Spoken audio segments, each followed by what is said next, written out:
lahat. Sorry. Guys, may nahanap.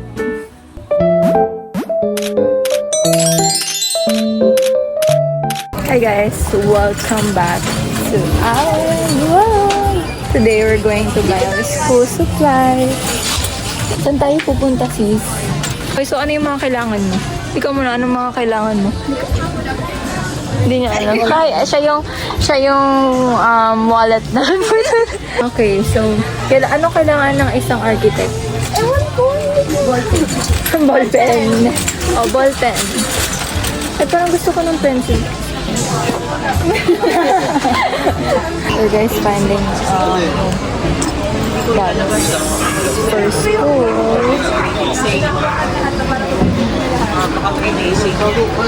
Gusto ko sana yung parang maliit lang para hindi siya super hassle. Kasi maulan sa Espanya. Okay guys, I'll see you later kasi maglalakain ako para humanap ng bag. Hindi ko muna binili yung mga stuff na alam kong i-require ng teacher pagdating ng first day of classes or after ng first week of classes. Kaya hindi ko muna siya binili. Ang binili ko lang is yung mga essential needs lang talaga na wala pa akong school supplies. Hey guys, this is a quick pause from the vlog. I just want to share a story. Kaninang umaga kasi, kagising ko lang and literally just woke up. Nag-open ako ng TikTok and nag-search ako for K-drama recommendations kasi katapos ko lang manood ng another K-drama yesterday. And ayun, naghanap ulit ako ng bago mapapanood. Nag-search ako sa TikTok and I saw this one post and parang nagpo-post siya ng different kinds of genres na K-drama. And then nag-go through ako sa isang slide and parang psychopath ata yung nakalagay doon. And then nakita ko yung Strangers from Hell. And personally, mahilig kasi ako sa mga ganong genre. Horror, thriller, crime, mystery, and psychopath and everything. And I trust Korea talaga when creating that kind of genres kasi magaling talaga sila sa mga ganong plot. That's why hindi ako nag-hesitate to watch Strangers from Hell kasi I've been wanting to watch that too ever since may pasok pa ako and I'm taking this time to watch it now that I'm on a vacation. And popular K-drama rin talaga siya guys, kaya pinanood ko na. Even though kakagising ko lang, like my mind is literally so fresh guys. Pinanood ko siya. Yung first episode, it was good. Like it was a great start talaga. Pero hilo na ako ng mga next episodes because parang palala ng palala yung plot. Super duper nakakatrauma. Parang nakakahilo lang kasi syempre kakagising mo lang tapos yun yung pinili mong panoorin. Currently 10:41 PM and tatapusin ko na yung series para makanood na ako ng panibago kinabukasan kasi ayoko na tong ipagpabukas pag grabe na tong K-drama na to. And ayun lang yung story ko guys. Is it just me or kayo rin? Nahihilo ba kayo kapag pinapanood niyo yung Strangers from Hell? Kasi every time pinapanood ko siya, nahihilo ako. Then kapag magtitigil ako sa bilet or like I'm gonna pause sa K-drama, hindi naman ako nahihilo. Pero pag pinapanood ko parang nahihilo ako. I don't know if it's just the weather or yung series na talaga yung programa. So ayun. Gabi na pero nahihilo pa rin ako guys. Parang migraine na ata to. Natulog pa ako kaninang umaga pero pagising ko na bumalik yung hilo ko after ko manood ulit. Like literal. Pero ayun. Share ko lang guys. Is it just me? Ako lang ba? Or kayo rin? Guys, welcome back to our vlog. Still vlogging. Hey guys, welcome back to part 2 of us preparing for back to school. So this is a back to school shopping. We're looking for bags, school bags, shoes, school shoes or like sandals. You know what guys, sobrang cute talaga ng mga pang kids stuff. Like, I wish it can fit me. Say hi, bro. Say hi.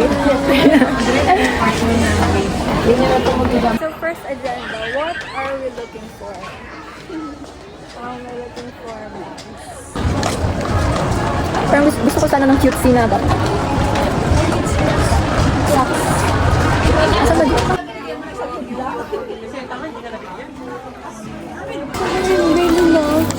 Hi guys, so wala yung kasama namin. Nasa baba daw siya. Oh, grabe guys. Oo, iikot namin to. Like, buo talaga. Like, ang dami na good morning sa amin. Wala pa na, hindi pa namin siya nakikita. Consistency sa Pero guys, for this back to school, for this back to school preparation, we're going to spend like 1K lang. We have to spend it ano ba yun? We have to spend it wisely kasi syempre 1K lang yun. Baka hindi pa namin makuha lahat ng gusto namin kung hindi namin siya pag binili namin siya sa useless things wala kami magagamit. Guys, may nahanap na kami nahanap na kami namin si kwarto na lang yung gagamitin namin. Kasi may nakita kami dito. Oo. Parisian siya and 700 I think. Yeah. Super laki pala akong atleta. Balik na natin. Hi guys, pausapin ko daw yung cellphone. Nakabili na kami ng bag. May sa'yo. Ito po yung bag na napili ko. And this is my kulay black. Yes. Back to school. Back to school. Hindi talaga siya makapili ko ano yung gusto ng bag. Nakailang brand na kami. This one? Or this one? This one? Or this one? May black ba nito? Kasi tuloy ko pa ba itong vlog na to or wag? Inihintay lang namin niya yung CD na siya. Because, meron siyang, advantage. Advantage?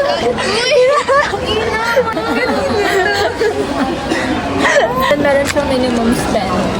Parang kailangan niya maka 5K para may discount siya. Kung ano-anong binubuksan nito. I'll update you guys kapag kakain. Anong kakain natin? Steak. Kwek-kwek, fish ball. Steak. Steak? Yeah. Ikaw, anong sa tingin mo kakain natin? Guess. Steak. Ikyam. Ako, guess ko, kain tayo sa Jollibee. Jollibee. Yung quote of the day natin. Ayun, we got it for you. Women's shoes. Got it all for you. Ay! Ganda pala yun. Ito na lahat ng nabili namin. We got bags, different types of papers, and another bag here. Kasi may hindi kami kasama ng cousin. And then we got shoes and sorts of stuff for school.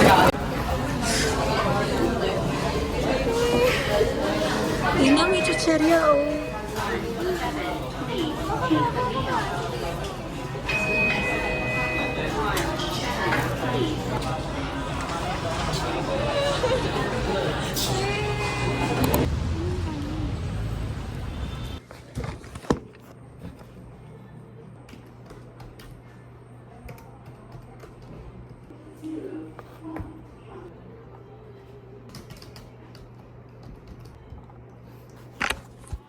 Bibili na kami ngayon ng uniform.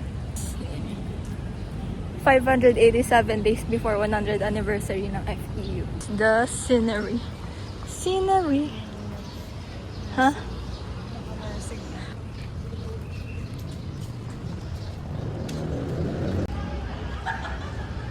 Guys, ito na yung nabili kong uniform. Papakita ko yung uniforms ko later.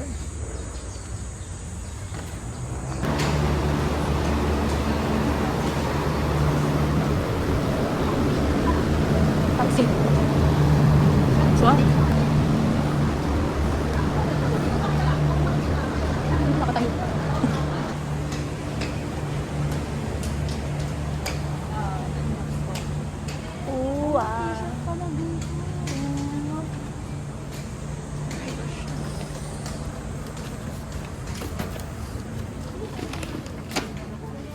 Video.